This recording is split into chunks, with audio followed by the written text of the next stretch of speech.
what you want, 'cause a pirate is free. You are a pirate. Assassin's Creed Black Flag Resynced has us all hyped for a revamped pirate adventure, but for this video I want to go back and take a look at Ubisoft's previous pirate game. It's been well over 2 years since Ubisoft launched the world's first Quad A game, showing us all what true mediocrity looked like. Skull and Bones promised players the ultimate pirate experience. Own your own pirate ship and embark on your own adventure across the 7 seas. Essentially marketed as a larger scale version of Assassin's Creed 4 Black Flag, trimming out the assassins to put a greater emphasis on piracy itself. Of course, when the game finally released, the crowd went mild. An absolute swing and a miss by Ubisoft as usual, failing to improve upon almost any of the features we loved from Black Flag, and in a lot of ways actually regressing from a game that came out over a decade ago. Yeah, somehow Skull and Bones managed to feel worse than a pirate game made in 2013. For one, there's basically no real on-foot exploration, adventuring, or combat. It's like Ubisoft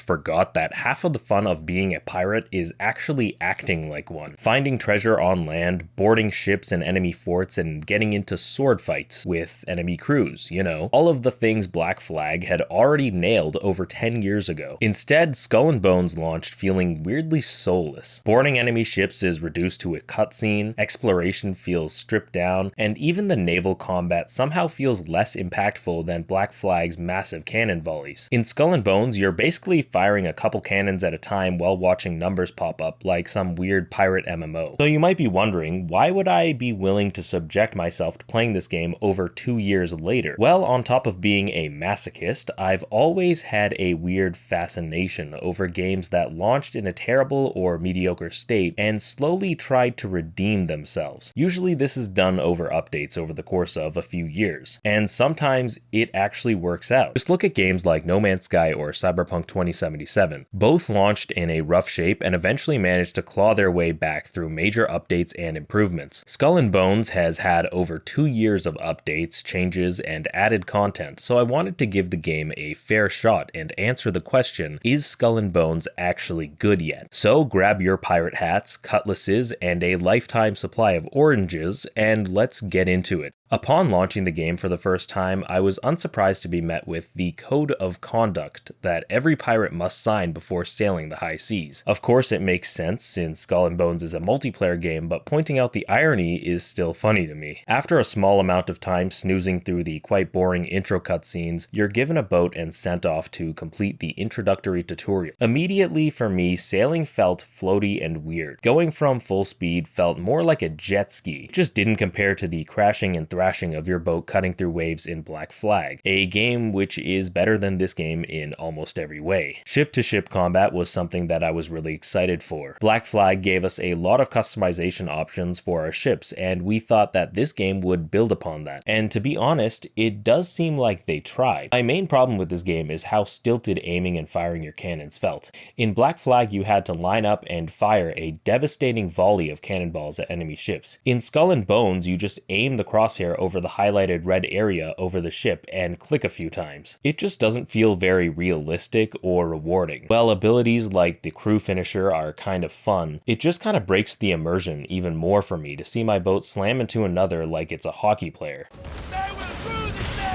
Shooting a cannon should feel powerful and devastating, not like I'm firing some pea shooter. So combat feels pretty mediocre. Maybe quests have improved? Well, unfortunately, this is a Quad A game, which means that we get the same copy and pasted slop throughout the entire map. Yeah, quest design hasn't really been improved very much. I guess it's just something that's baked into the game. Most quests start with soulless exposition, but ultimately boil down to fetch quests where you either collect or destroy X amount of ships. Now, in a game like Skyrim, I can tolerate fetch quests because story, world building, and characters keep my interest. Well, this game has pretty much none of it. No memorable characters, very little animated cutscenes, and constant fetch quests makes this game feel more like a grind than a game. The writing of this game is also borderline AI generated. It's so lifeless and stilted. I was also taken aback when I saw one of the ship descriptions mention the technological might of megacorporations. Yeah, that's that's right. They put mega corporations in a pirate game. I guess it kind of, they technically existed, but like, I don't know what Ubisoft's fascination is with using the old dead beaten horse of fighting against mega corporations as a plot. It's not very original at this point, you know?